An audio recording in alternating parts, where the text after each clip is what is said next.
Presta atenção, Carille estava certo. E alguma coisa ele tem que acertar também, né?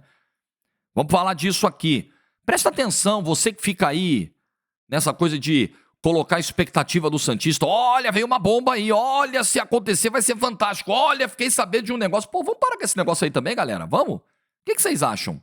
Vou na boa aqui, tá? Trocar essa ideia com a galera do ambiente virtual santista. E também vou falar da vitória do Corinthians ontem, a 8ª seguida do Brasileirão. Ah, se essa arrancada tivesse começado antes, hein? Que isso, hein? Que momento do Corinthians, cara. Mas vamos lá. Like, se inscreve, ativa o sininho, rumo a 270 mil inscritos por aqui.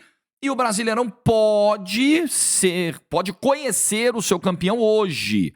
Se o Botafogo vencer, o Palmeiras tropeçar, dá uma olhadinha nas odds, né? Inclusive tem essa odd aí, suprema, Botafogo campeão brasileiro. Interessante essa odd aí, turbinada. Aproveita o QR Code na tela, beleza? Aproveita, você vai ter as cotações dos jogos da noite com responsabilidade. É para se divertir com juízo, com 18 anos ou mais. QR Code na tela, direto pro meu link na AG. Vem pra aposta ganhar. Eu vou começar com o Santos. Vamos lá. Presta atenção, presta bem atenção. Dia 11 de novembro, Santos ganha do Coritiba, sobe para a Série A. Matematicamente garante o acesso, festa, comemoração, ufa, alívio, subimos. Na coletiva depois do jogo, Fábio Carille, então técnico do Santos, diz o seguinte: olha, tá muito atrasado o planejamento para 2025, hein? Nessa mesma noite, minutos depois, os colegas que estavam lá em Curitiba, né, o Felipe Camargo tá sempre lá com o de olho no peixe, acho que o Ricardinho estava lá também, foram lá no presidente Marcelo Teixeira. O Carille disse que tá atrasado o planejamento. Não está. O presidente disse que não tem nada atrasado. Muito bem. Isso dia 11 de novembro, ok?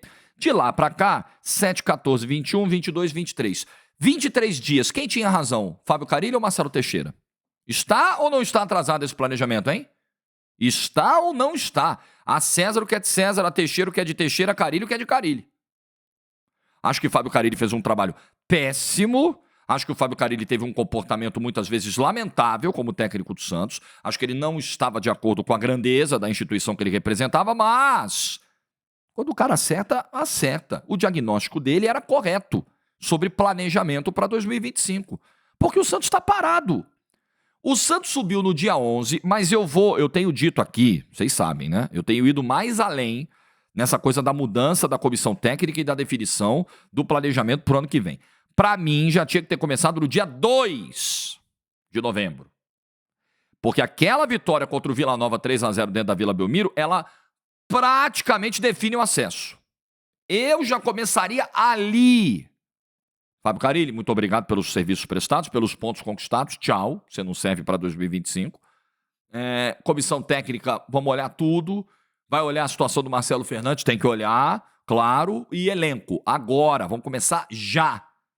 Mas enfim, vamos admitir que, pô, Jorge, mas dia 2, né? Vai que dá uma zica e não sobe. Era uma combinação muito difícil de acontecer para o Santos não subir depois daquele 3-0 contra o Vila Nova. Mas vai lá, tudo bem, tá bom. O Jorge está muito acelerado. Então, vamos deixar a marca aqui do dia 11, ok? Vamos trazer o dia 11 como ponto de partida para o planejamento. Subiu, garantiu, independentemente de ser campeão ou não, mas subiu. Então tá, dia 11, 23 dias. O que aconteceu nesses 23 dias? Quantos jogadores foram dispensados? O Juliano foi embora. Não vai ficar e tal. Quantos jogadores foram dispensados? A comissão técnica foi demitida, ainda resistiu. Depois do dia 2, a comissão técnica ainda ficou mais uns 15 dias. Depois do dia 11, vai lá, ainda se esperou mais uma semana para mandar o Carille embora. Precisou perder pro CRB dentro de casa, tomar vaia, aí foi mandado embora. E só. O que aconteceu mais? Só. Quantos reforços chegaram, quantas dispensas foram feitas? Aí essa semana eu leio matérias. Olha, o Santos está estudando dispensar alguns jogadores. Está estudando a situação do Pedrinho, está estudando a situação do Serginho. Pô, galera, estudando o quê? Esses jogadores não mostraram. E, como eu sempre digo aqui, este canal não persegue seres humanos, este canal não persegue família, este canal não persegue pessoa física, este canal analisa trabalho. É a minha função. Esses jogadores, na Série B, num contexto de muita superioridade em relação aos adversários, num contexto de disparidade enorme entre o Santos e os demais 19, esses jogadores não renderam. Então, nada indica, numa análise de campo, numa análise profissional, que é o que eu faço aqui todo dia, nada indica que esses jogadores vão dar algum tipo de retorno na Série A. Então, não tem o que esperar. Tem nomes aí que não tem o que esperar. Serginho, não tem o que esperar. Pedrinho, não tem o que esperar. Renan, goleiro que chegou, tem um histórico de lesões, machucado e tal, não tem o que esperar. Renovou com o Brasão, João Paulo vai voltar. Tem nomes aí, Rainer e outros, não tem o que esperar. Ah, tem que esperar a próxima comissão técnica. Aí vamos entrar no assunto comissão técnica. Que comissão técnica? Hoje é dia 4 de dezembro. O Campeonato Paulista começa dia 15 de janeiro. O Campeonato Paulista não é a mais importante competição do Santos no ano, mas ela é muito importante para definir o que vai ser o restante da temporada. Ela é muito importante para você entrosar os reforços, para você começar a dar uma cara de time visando o Campeonato Brasileiro, que é a grande prioridade. Eu sei que o Santos vai fazer a excursão no início do ano nos Estados Unidos, eu sei que as primeiras rodadas do Paulista vão ser afetadas, mas o Santos não pode simplesmente andar para o Campeonato Paulista como se ele não existisse. E o planejamento, sim, está atrasado. O que eu penso sobre a história do Luiz Castro? Ainda não falei sobre isso, sobre técnicos e sobre Renato Gaúcho. Veja, né? Ontem, acho que, meu Deus, foi o Russilo, acho que foi o Caio Russilo que postou isso, que o santista está acostumado, infelizmente, a sonhar com Corvette e acordar com Chevette. É mais ou menos isso, porque nós estamos saindo de um sonho de Luiz Castro para Renato Gaúcho, que para mim é pesadelo. Para mim, é a minha opinião, é pesadelo. Mas vamos lá, o que eu penso da história do Luiz Castro? Voltem no tempo. Santistas que acompanham o canal com mais frequência vão lembrar aqui do que eu disse. Ainda posso ser surpreendido com um desfecho favorável. Mas eu disse aqui neste canal, olha, eu não acredito que o Santos seja hoje um clube que faça os olhos do Luiz Castro brilharem. Eu não acredito. Eu digo isso com dor no coração. Muita dor no coração, de verdade. Mas eu não acredito que o Luiz Castro hoje veja a realidade política do Santos, a realidade econômica do Santos e a realidade estrutural do Santos e pense, nossa, eu quero ir para lá amanhã, correndo. Eu não posso deixar passar essa oportunidade. Eu não acredito nisso. E, infelizmente, isso está se materializando, porque o camarada veio lá, o auxiliar veio, conheceu, conversou, aí vazaram a história. Não, ele adorou, ele se empolgou com as instalações da Vila Belmiro. Eu não acreditei nisso desde o início. Mas, enfim. E aí, ó, e o tempo está passando, e o tempo está passando, e ele não responde, e o tempo está passando. Por que ele não responde? Porque ele sabe que o Santos, vou de novo dizer com dor no coração, santista, ele sabe que o Santos não é a melhor opção hoje para trabalhar no Brasil. Ele sabe que pode vir coisa melhor. Infelizmente, eu tenho que usar esses termos. Infelizmente, nenhum torcedor gosta de ouvir isso. Não é agradável para o ouvido de ninguém, eu sei. Sei muito bem. Mas você acha que ele não está esperando, de repente, um Atlético Mineiro? Não sei se o Milito fica ou não. Lá tem mais dinheiro, tem uma estrutura melhor, né? Tem uma SAF. Será que ele não está esperando um Corinthians? O Ramon Dias fica, não fica para o ano que vem, com essa arrancada de agora, né? Mas é um clube que está endividado, mas que tem uma capacidade de arrecadação, aquela coisa, né? Será? Será que ele não está esperando? Porque ele olha para o Santos e vê que, se sobrar, ok. É o que me parece. Ficarei surpreso se ele fechar, se o desfecho for positivo, e digo para você que ficarei feliz. Muito feliz. Porque acho que das opções aventadas aí, Caixinha, Sérgio Conceição, Renato Gaúcho, Cuca, nossa, é tranquilamente a melhor opção. Aí eu acho que pensar no Luiz Castro, oferecer a proposta, correr atrás do Luiz Castro, eu acho que é um acerto, eu acho que tem que ir mesmo, o Santos tem que buscar o melhor. Só que o Santos precisa dar um passo atrás, olhar para o espelho, olhar para si próprio e falar, ok, nós temos a ambição de trazer o cara. Estamos prontos para trazer um profissional desse quilate? Essa eu acho que é a pergunta principal. Nós conseguimos atrair hoje um profissional desse quilate, mas, uma pergunta até mais direta, nós conseguimos hoje ganhar uma queda de braço com alguém no futebol brasileiro pelo Luiz Castro? Se pintar uma bola dividida, Santos e Atlético Mineiro, por exemplo, pelo Luiz Castro, Santos e Cruzeiro, com a SAF lá, com o Pedrinho cheio da grana lá, pelo Luiz Castro, o Santos tem bala pra ganhar? Vai ir pro pau pra ganhar mesmo? Tem? Eu não sei. Não tô falando de grana, não tô falando só de grana, porque parece que houve até um acerto financeiro entre as partes e tal, o Santos conseguiria chegar naquilo que o Luiz Castro pretende.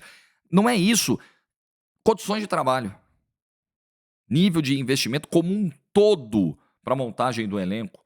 Né? Força de mercado para trazer um elenco de acordo com os objetivos do Luiz Castro, com o que ele quer trabalhar.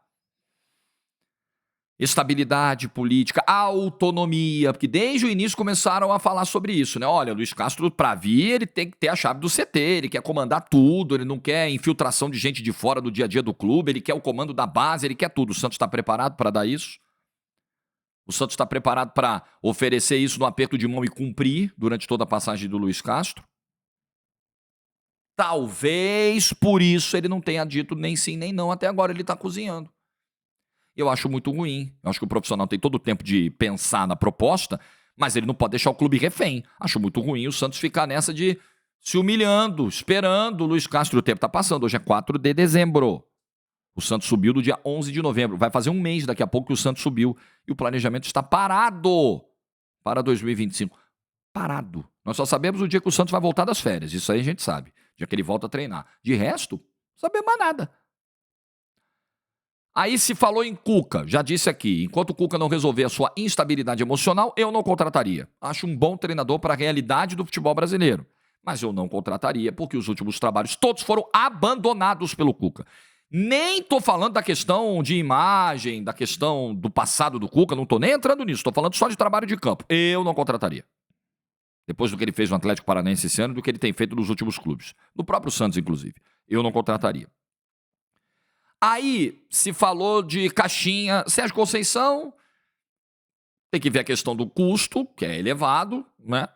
Aí se falou em Caixinha e Renato Gaúcho. Aí eu ouvi uma tese, eu não lembro de quem foi, me desculpe, eu ouvi uma tese de que talvez o Caixinha tenha sido descartado em algum momento. Lembra que o nome dele começou a sair, pipocar, Caixinha, o auxiliar matriculou o filho numa escola em Santos, vai vir o Caixinha. Aí depois o papo seria, o Santos deu um passo atrás no Caixinha porque o trabalho dele foi ruim no Red Bull Bragantino esse ano, ele foi demitido, o time tá até caindo agora sem ele, mas já tava mal e tal. Aí eu falei, tá, ok. Mas esse argumento não serve pro Renato Gaúcho? Porque o trabalho do Renato Gaúcho é péssimo. Péssimo no Grêmio, não é que ele é ruim, ele é péssimo.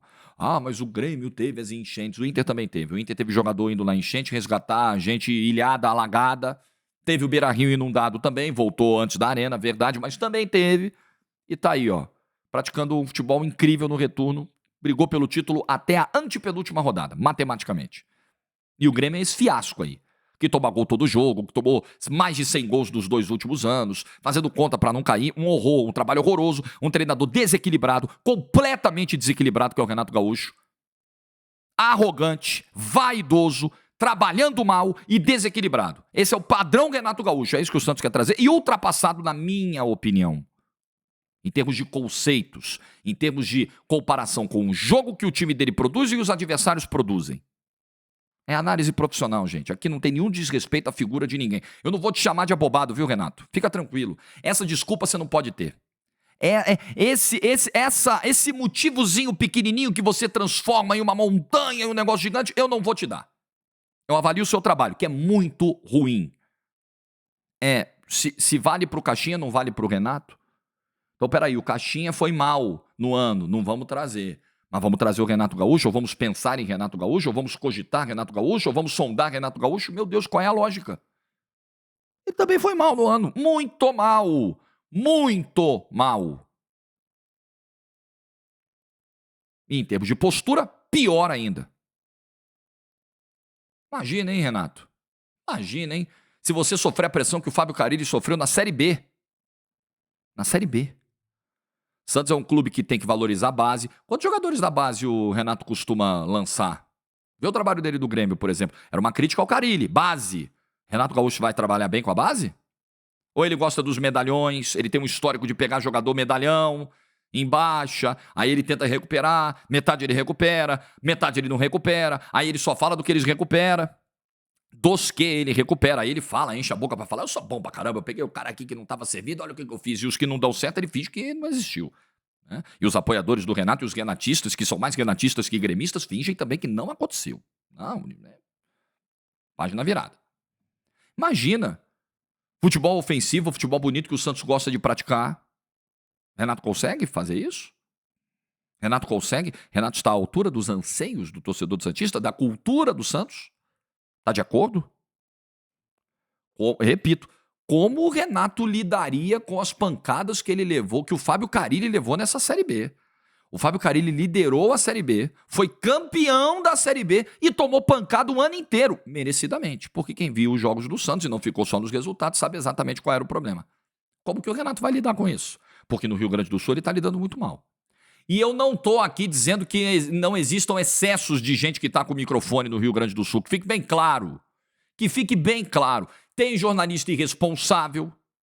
Tem jornalista que esquece da responsabilidade que tem com o microfone, do canhão que tem, do peso que uma fala tem, do peso que um adjetivo tem. Tem jornalista que esquece, que mistura, que parte para ofensa. Tem jornalista que entra no campo com criança no colo para dar porrada dos outros e tem carteirinha de jornalista, porra. Não, tá errado, tá muito errado. E eu defendi o Renato nesse ponto no vídeo da segunda-feira. Agora, não são só críticas acima do tom que o Renato recebe. Várias ele recebe no tom. E aí ele dá uma misturada, diz que não generaliza, mas generaliza quando, por exemplo, proíbe todo mundo de falar com a imprensa, quando diz que eu não venho aqui dar mais entrevista. Então você tá generalizando, não diz que não tá, porque tá. Ah, eu vou dar nomes. Quando você não dá os nomes, você dá ao torcedor o direito de ele achar que todos, ele pode achar que é qualquer um. Se você não dá o nome, o torcedor pode achar que qualquer um da imprensa pode ser um desses nomes que o Renato está pensando. Ele não esclareceu, ele não foi explícito. Ele não teve peito para falar, ele disse que vai ter peito para fazer. Ele só tem peito para ameaçar, ele não tem peito para falar. Então eu não traria, em hipótese alguma, Renato Gaúcho para o Santos. Nesse momento, não acho um profissional capacitado. Acho mais técnico que o Fábio Carille. Acho que já mostrou mais coisas, já teve times que encantaram mais, né? O próprio Grêmio de 2017, mas faz tempo, hein? Faz tempo. Então o diagnóstico é esse, o Santos está parado, eu acho isso muito ruim. Isso não quer dizer que a temporada de 2025 está arruinada. Meu Deus, o Santos vai cair de novo, eu não estou dizendo isso, eu não estou dizendo isso, ok? Mas está atrasado. O ideal, o cenário ideal é que em 4 de dezembro você já tenha um esboço do que vai ser Porque, galera, o mercado já está aí, comendo solto. As negociações, os bastidores já estão fervendo, ligação para lá, empresário daqui, está rolando. E eu quero falar, antes de virar o assunto para o Corinthians, sobre a expectativa que se cria no ambiente virtual santista e que não se confirma muitas vezes. Eu gostaria de sugerir, humildemente, como um pequeno influenciador nesse mar de tantos influenciadores santistas, eu sou apenas mais um. Eu gostaria de sugerir aos demais colegas que tenham muito cuidado. Porque, olha, eu tô sabendo de um negócio aí que se acontecer vai ser fantástico. Aí o santista fica numa expectativa. Meu Deus do céu, agora ninguém segura, vamos virar o Real Madrid da Baixada. E não vem ninguém, não anuncia ninguém. Passa 24 horas, passa 48 horas, passam 72 horas, nada acontece. E aí o torcedor ficou naquela expectativa. Olha, se acontecer... o fulano está fechado. Vamos esperar a caneta no papel? Não acha? Canetinha no papel. O presidente Marcelo Teixeira também ajudou na afobação pelo Luiz Castro lá, né? Ajudou, falou pra caramba. Mas vamos com prudência. O santista tá tão machucado. Desde o rebaixamento, desde o maltratamento do seu treinador, Fábio Carille, de tantas coisas que aconteceram no ano. Pô, não vamos fazer essa sacanagem com o santista. Às vezes tem gente que faz isso na boa intenção, porque ouviu realmente alguma coisa e ficou naquela ânsia de divulgar. Tem gente que é pilantra, a gente sabe, o santista sabe quem são os pilantras, quem são as bocas de aluguel, sabe. Porra, o santista tá calejado, irmão. Tá calejado, os caras que passam vergonha alheia por aí na internet. Porra, o santista... Mas vamos evitar. Porque aquele mais desatento pode ficar numa expectativa tão grande. E agora? Vamos devagar, galera. Vamos devagar. E muito cuidado com coisas que saem de dentro. É como eu sempre... Isso é um princípio básico do jornalismo, né? Isso você aprende... Isso é beabá. Cuidado com versões oficiais. Cuidado com coisas que são plantadas de dentro. Cuidado com coisas que vêm de dentro para fora do clube. Muito cuidado, porque às vezes são versões que interessam, né? Não necessariamente a toda a coletividade santista. Às vezes é uma cortina de fumaça que se quer soltar, é um balão de ensaio que se quer soltar, né? E sempre vai ter alguém disposto a ser o porta-voz, óbvio, óbvio. Sempre vai ter alguém disposto a curtir as benesses disso, né? As benesses de estar próximo do poder. Eu prefiro continuar aqui bem distante, bem tranquilo, e alertando você, torcedor santista. Cuidado, mas você já está esperto. Você sabe quem são os picaretas que tem por aí. Deixa eu falar do Corinthians, para fechar o vídeo de hoje. E que vitória ontem diante do Bahia. Que vitória. A 8ª seguida no Campeonato Brasileiro. Corinthians chegou a 8 vitórias seguidas, coisa que o Cruzeiro de 2003 da Tríplice Coroa conseguiu na era pontos corridos. O Flamengo de 19 conseguiu. Gente, nós estamos falando de times campeões brasileiros e que tiveram sequências de 8 vitórias seguidas. E o Corinthians pode chegar a 9, pode se igualar ao Inter de 2020 como o recorde absoluto da era dos pontos corridos. 9 vitórias seguidas se ganhar o jogo da última rodada. Amigo, se essa recuperação começasse antes, o Corinthians estava brigando pelo título brasileiro. O Corinthians conseguiu a vaga na Copa do Brasil, via brasileiro, né? Que ninguém imaginava mais a vaga, porque caiu das Copas e tal, e vai ficar fora, não conseguiu a vaga do Paulistão, não vai jogar a Copa do Brasil ano que vem, vai jogar.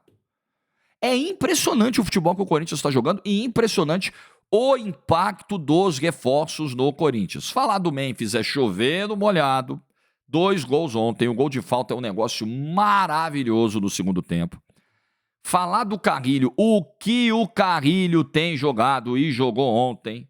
Meu Deus do céu. Breno Bidon também, a gente tem que falar que foi uma baita atuação. Mas assim, falando da galera que chegou, do impacto, amigo, o Carrilho ontem, meu Deus do céu, a bola que ele rouba para começar a jogada do segundo gol é brincadeira, é um negócio assim, negócio fantástico. Então, na verdade, é a bola do primeiro, né? Que ele recupera, toca pro Yuri Alberto e a preparada do Yuri Alberto, meu Deus do céu, é no primeiro gol o lance do Carrilho. Ele rouba a bola, segue o Yuri Alberto, ele vê o Memphis, arredonda, bota na medida, o Memphis bate a bola, desvia e entra. E aí o segundo gol é uma recuperação de bola do Memphis, e aí um toque do Carrilho em profundidade pro Yuri Alberto. Yuri Alberto, amigo, 30 gols no ano, artilheiro do Brasil, 14 gols, metade desses gols praticamente só no Campeonato Brasileiro. Cara, é impressionante. Impressionante como o Corinthians joga melhor com esses reforços e potencializa jogadores que já estavam no elenco, joga um futebol bonito, muitas vezes de troca de passe, encantando mesmo, e até desacelerando quando é necessário. Porque ontem houve um momento em que o Bahia caiu tanto de produção, em que o Bahia ficou tão lento, principalmente no segundo tempo, quando o Rogério tenta as mudanças e nada funciona, o Ademir pela direita é um nada. O Jean Lucas entra no meio campo, um nada em termos de produção, nada. Parece que piora o Bahia, inclusive no segundo tempo. E aí o Corinthians se dá ao luxo de até respirar um pouco mais no jogo. E o Bahia, quantas vezes o Hugo precisou realmente trabalhar, de fato trabalhar no jogo de ontem? A postura do Bahia, em alguns jogos grandes desse retorno, contra Flamengo, contra Corinthians, por exemplo, o Bahia teve uma postura péssima em campo. Contra o Palmeiras, teve uma postura agressiva, jogou para ganhar o jogo e perdeu o jogo dentro de casa. Acho que o Bahia é uma decepção em termos de rendimento de várias peças e até do trabalho do Rogério Ceni, pelo investimento que foi feito.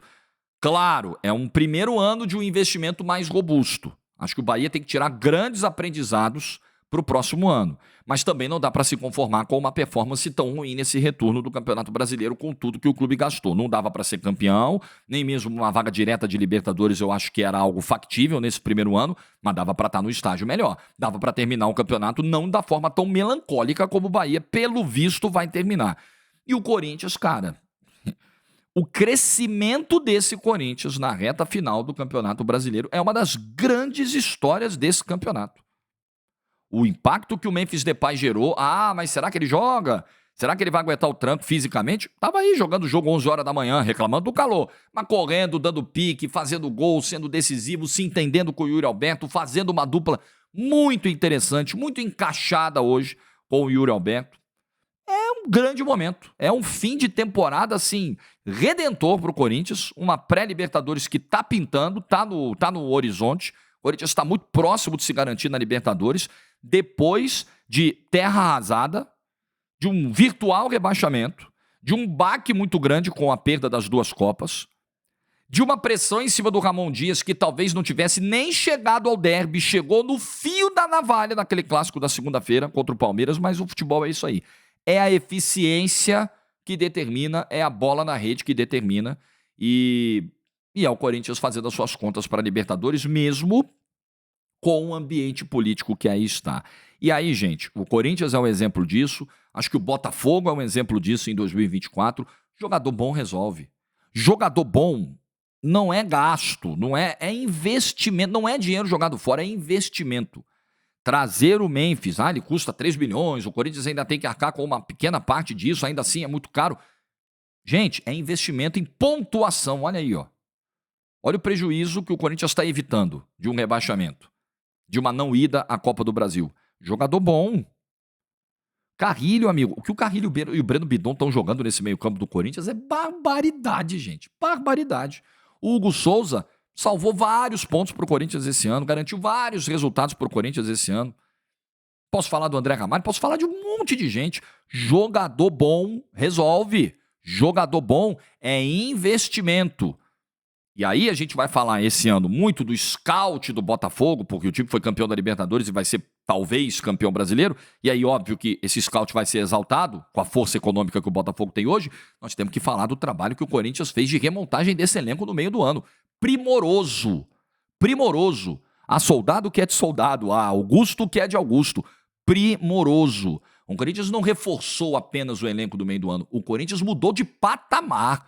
O Corinthians subiu várias prateleiras com as contratações do meio do ano. O Corinthians evitou uma queda.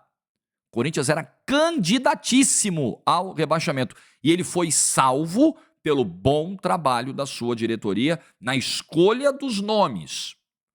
A questão financeira, a questão econômica, é algo importante para a gente abordar pensando no futuro do Corinthians e eu não ignoro isso. Não ignoro. Mas também existia uma questão mais urgente, era o presente. E o Corinthians resolveu o seu presente de forma brilhante dentro do campo, com os nomes que trouxe.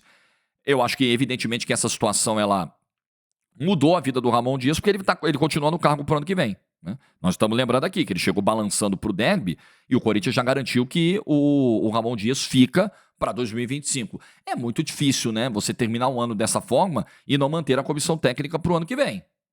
É muito difícil. O contrato dele já é válido até o fim do ano que vem. O Fabio Soldado falou ontem que, beleza, ele vai ficar.